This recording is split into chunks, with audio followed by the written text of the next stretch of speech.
Hi, it's Chase from Furball Fables, and this is a video about Buddha, my cat with cancer. April 20th, 2022, Buddha had a cancerous tumor removed from his lip.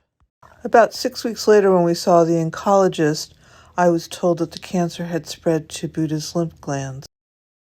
It was recommended that he do chemotherapy and radiation, which would have been 2 to 4 times a week, and that would have cost $16,000. The oncologist said that he couldn't guarantee that Buddha would live for more than 3 months, and I knew that Buddha would hate going through all those treatments. So instead, I took him to a wonderful holistic vet that we knew, Dr. Richard Palmquist, who put him on Chinese medicine, and Buddha is still here a year later.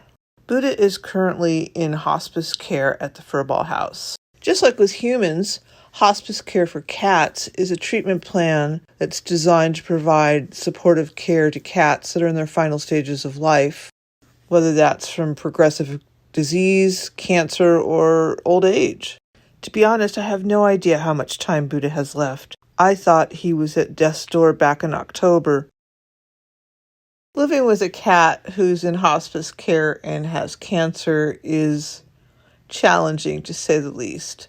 But I want you to know that I have a really good sense of humor about it. And I'm just so thankful for every day that Buddha is still with me. Over the past year, as I've been sharing Buddha's story, I've left a lot of details out of it. And though I'm not going to show you any close-ups of what Buddha currently looks like, I am going to describe it in detail.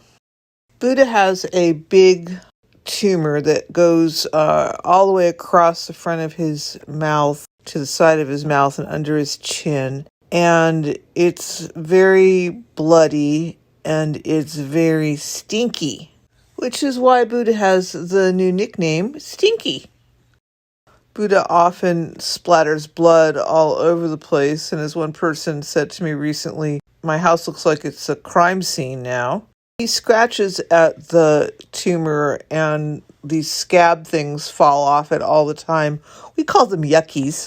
And so that is partially why he gets blood everywhere, but he also gets those scabby things everywhere too. So my level of yuck has gone way down in the last few months as I've had to deal with this.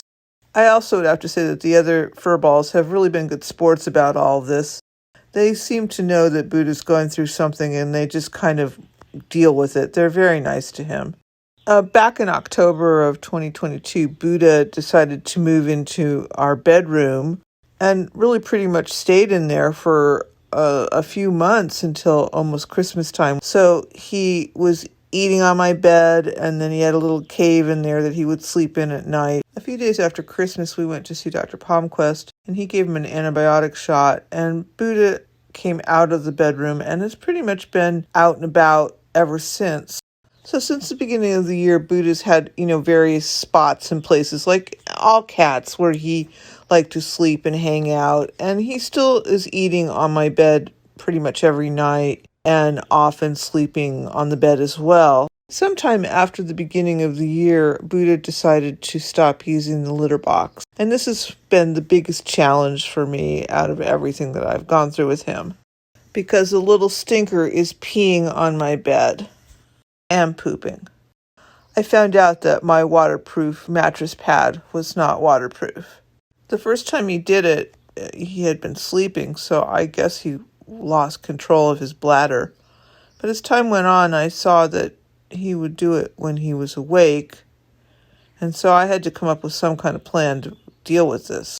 I'd like to think that I'm smarter than the cats, but I'm not really sure that is the case. Buddha knew he wasn't supposed to pee on the bed, so he was very sneaky about it. So I had to try and outsmart him.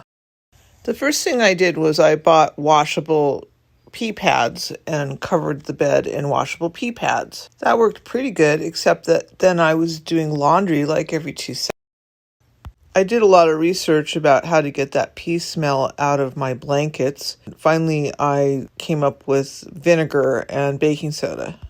So I would wash everything in the vinegar and baking soda and then wash it again in detergent. Well, that got old really fast, and I had to figure out another plan. So then I bought disposable pee pads. So every morning now, I strip my bed of all the blankets and the pillows and put those away in the closet. And then I put Buddha's blanket on the bed, which is then covered with some disposable pee pads and a towel on top of that. Wasn't it just my last video that I said I wasn't a crazy cat lady? And I know that many of you are saying, oh, she's such a good cat mom. And I am, because you know what? This is what life is right now. And this is what I have to do. And I'm not going to complain about it. I did cry a lot in the beginning when he was peeing on my bed, but I just had to solve it because I did not want to do 10 loads of laundry every single day. But hallelujah, when the weather turned warm, we've had a very cold winter here in California, Buddha went back out on the catio.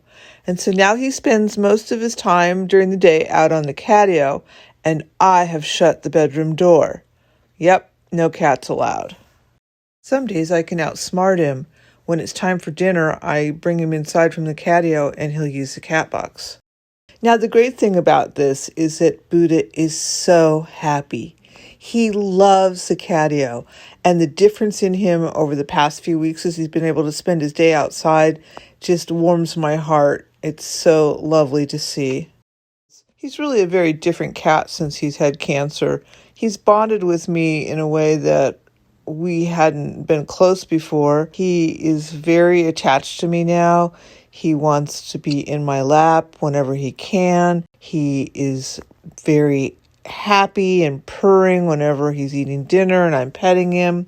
Because this tumor is so bloody, he gets stuff all over him. So now we have these nighttime spa sessions where I can comb all that out and get rid of all that stuff on him. And he just loves it so much. He just purrs and meows, and it's just the sweetest thing to see. And so even though a lot of this stuff is challenging, to see how much he appreciates it and how much he loves it and how the love pouring out of this cat is just really remarkable. He often will lie down on my chest and stick that stinky face right in my face. I don't look at it. I look up.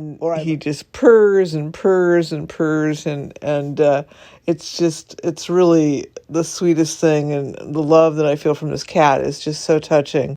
So even though Buddha has cancer and I know that eventually he will die from it, I don't cry about it. I'm not mourning my cat. I really do live every single day, moment by moment, and just thankful that he's still here. I don't know when his time is coming. I mean, the other day I was thinking, what if he lives like another year? I don't know what's going to happen.